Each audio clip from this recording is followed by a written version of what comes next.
Coucou les amis, j'espère que vous allez bien. On se retrouve pour cette guidance signe contre signe.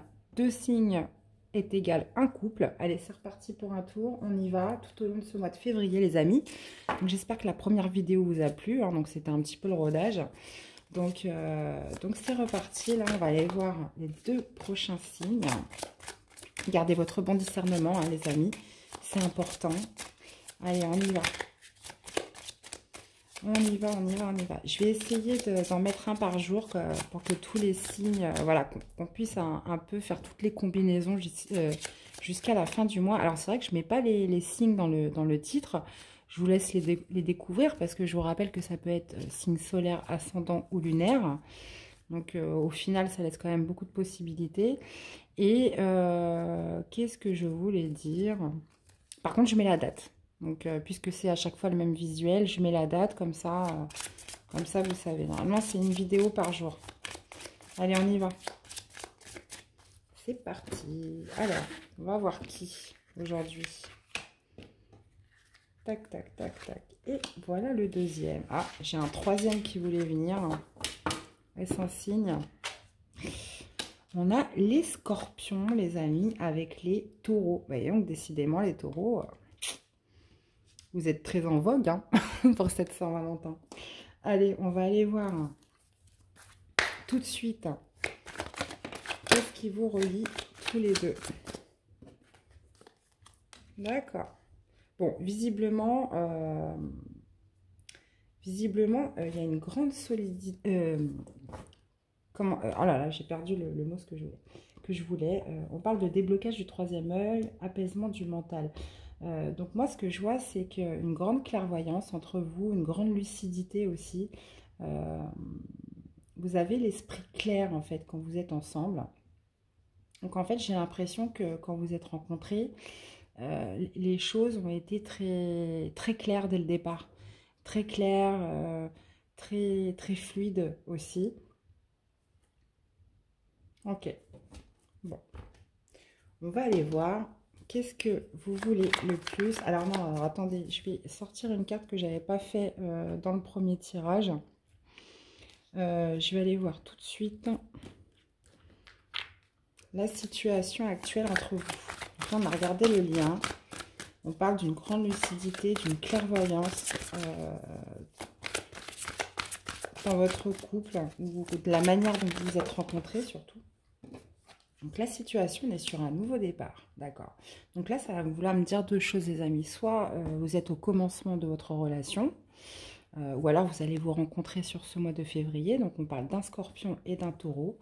Donc soit on est sur un nouveau commencement, un nouveau départ, une nouvelle rencontre, un début de relation, ou alors on est sur un nouveau départ sur un couple existant, d'accord? Ok. Alors, qu'est-ce que veut le scorpion?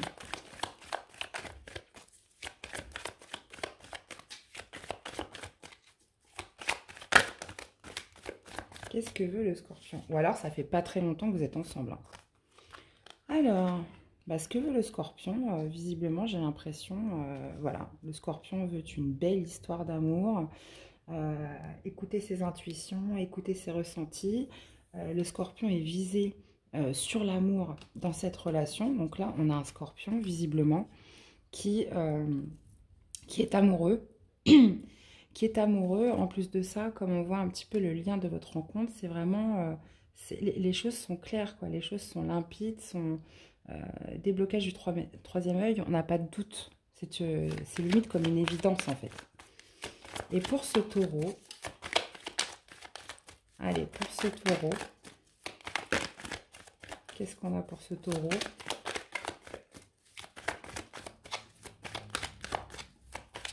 Allez, pour les taureaux.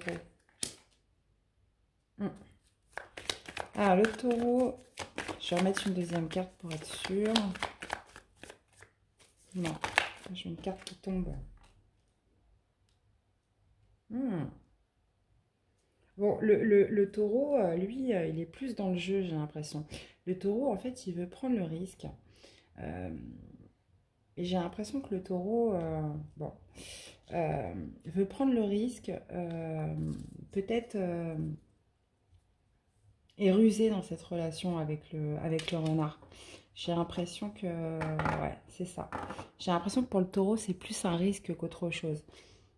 Donc, visiblement, les choses sont très claires. On voit un scorpion qui est amoureux, euh, qui, euh, qui est plein d'amour pour son taureau. Et on voit un taureau qui, pour lui, voilà, prend un risque, saute dans l'inconnu. Donc, c'est un petit peu la même carte du mât, hein.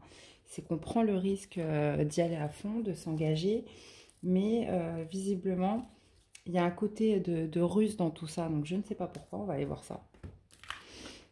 On va aller voir ça. Alors là, tout au long des guidants, je vous dis franchement, hein, les amis, ça va être Dallas, hein. Donc là, on va exposer des situations, je pense, un petit peu de fou. Ouais. Allez. Quel va être le défi pour ce scorpion? Allez, le défi pour le scorpion. On a un 9. Ah, bah ça va être quand même de vous protéger, hein, les scorpions. Parce que là, vous, on voit que vous êtes très amoureux, vous êtes très dans l'amour vis-à-vis de ce taureau. Par contre, on vous dit avec ce 9 de bâton qu'il va falloir quand même vous préserver, vous protéger, être dans un mode protection quand même dans la relation. Peut-être de ne pas donner tout de suite, peut-être aussi de ne pas s'enflammer tout de suite. Qu'est-ce qu'on a au niveau du taureau pour le défi? J'ai l'impression que le taureau, lui, il voit ça un petit peu comme un jeu. Et ben voilà, ça va être de s'équilibrer avec la justice. La justice, ça va être de trouver un équilibre, de se rééquilibrer, d'être dans la justice aussi, de faire quelque chose de juste. Parce que là, j'ai affaire à un taureau, j'ai l'impression qu'il prend ça comme un jeu. Qu'il prend ça comme un jeu. Voilà, qui n'est pas autant impliqué que le scorpion dans cette relation. Ok. Alors, pour les scorpions, qu'est-ce qui va vous aider? Qu'est-ce qui va vous aider?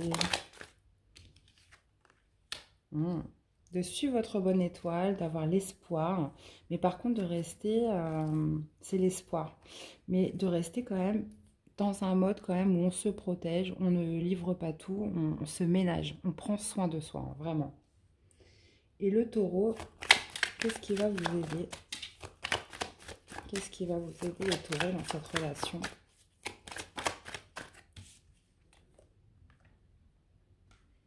D'accord. Ouais, bon, là, visiblement, ce qui va vous aider, c'est le côté fougueux, le côté impulsif. Voilà, c'est justement de calmer, hein, parce qu'en plus, on a un cavalier de bâton à l'envers. Donc, moi, ça va me parler, voilà, de moins mettre en avant votre côté impulsif, d'essayer de trouver un juste équilibre en vous par rapport à cette relation où voilà, j'ai l'impression que vous misez sur cette relation, mais j'ai pas l'impression que vous soyez autant impliqué que le scorpion. Donc peut-être d'être un petit peu moins fougueux, peut-être d'être moins dans l'impulsivité, d'essayer de trouver le juste équilibre, très clairement.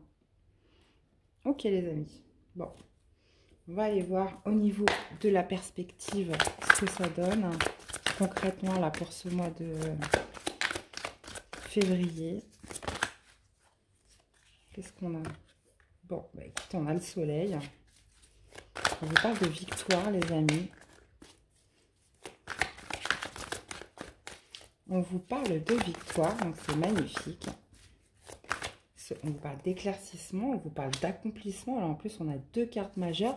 Donc autant j'ai l'impression qu'il y en a un qui va être pas sur la même, qui va prendre un petit peu ça de façon légère, un petit peu comme un jeu au départ. Donc là, ça va être pour le taureau. Mais j'ai l'impression qu'il va se faire prendre à son propre jeu là. Puisque justement, cette relation avec cette personne va lui permettre, là on est sur un nouveau départ, un nouveau commencement, donc je pense que c'est une nouvelle rencontre, visiblement. Et, justement, cette personne voilà, va devoir retrouver un équilibre, peut-être qu'elle n'avait pas avant, donc là on parle du taureau, et peut-être ça va le calmer, ça va le poser un petit peu tout au long du mois, il va se poser, il va se calmer, il va être beaucoup plus dans la légèreté, dans la fluidité. Et là, par contre, on a un scorpion, clairement, qui est très amoureux, qui doit quand même se protéger pour se mettre un petit peu, pour que vous soyez un peu sur la même vitesse tous les deux, mais qui doit suivre sa bonne étoile, qui doit continuer à se laisser guider dans cette relation. Et là, on voit une très belle finalité, on voit le soleil, les amis, donc ça va me parler d'union, ça va me parler d'amour, ça va me parler de couple, ça va me parler de réussite, de victoire, d'éclaircissement aussi. On avait cette carte du troisième œil. Alors après, comment dire, on n'intègre pas les choses de la même façon. Après, ça dépend de la personne. Le scorpion, lui, c'est clair et net, il est amoureux. Le taureau, lui, plus de légèreté, mais j'ai l'impression que plus on va avancer dans ce mois, et plus ce taureau va se poser et entrer dans la relation. Et là, donc, on vous parle de réussite, et avec la carte du monde, bah, clairement, on vous parle d'accomplissement, on vous parle de victoire aussi, c'est une carte de réussite, c'est une carte aussi d'expansion. Donc franchement, très très beau les amis, très très très beau. Alors, qu'est-ce que j'aurais comme petit message? Je vais vous tirer une carte des anges de l'amour. Comme petit conseil, bah, elle n'a pas tardé. Eh bien écoutez, on a le mariage, on a l'union. On l'a deux fois, hein, parce que le soleil peut aussi me parler de mariage. Donc je ne vous dis pas que vous allez, si ça vient de commencer, vous n'allez peut-être pas vous marier, mais là, on vous parle d'union, on vous parle d'engagement, on vous parle aussi de solidité aussi dans cette relation, les amis. Donc sincèrement, superbe. Donc le scorpion avec un taureau, le taureau avec un scorpion. Je vais vous sortir un petit message d'amour. Allez, c'est parti. Le temps. Tu fais trop d'efforts pour arriver à tes fins, laisse du temps au temps. Bah écoutez, c'est exactement ça. Hein. C'est ce que je vous ai dit au début. J'ai l'impression que vous n'allez pas être à la même vitesse au départ. Donc, on vous dit que voilà, tout au long du mois, il va falloir vous laisser du temps. Vous laisser du temps et pour arriver justement à cet engagement sincère et véritable. Je pense sur la fin de ce mois, vous ne démarrez pas à la même vitesse, mais vous arrivez à une belle finalité là. Eh bien, voilà les amis, c'était la guidance sentimentale du jour. J'espère qu'elle vous aura plu, qu'elle vous aura parlé. N'hésitez pas à me faire des retours dans les commentaires. Je vous souhaite une excellente journée et je vous dis à très vite pour des nouvelles guidances. À bientôt, bye bye.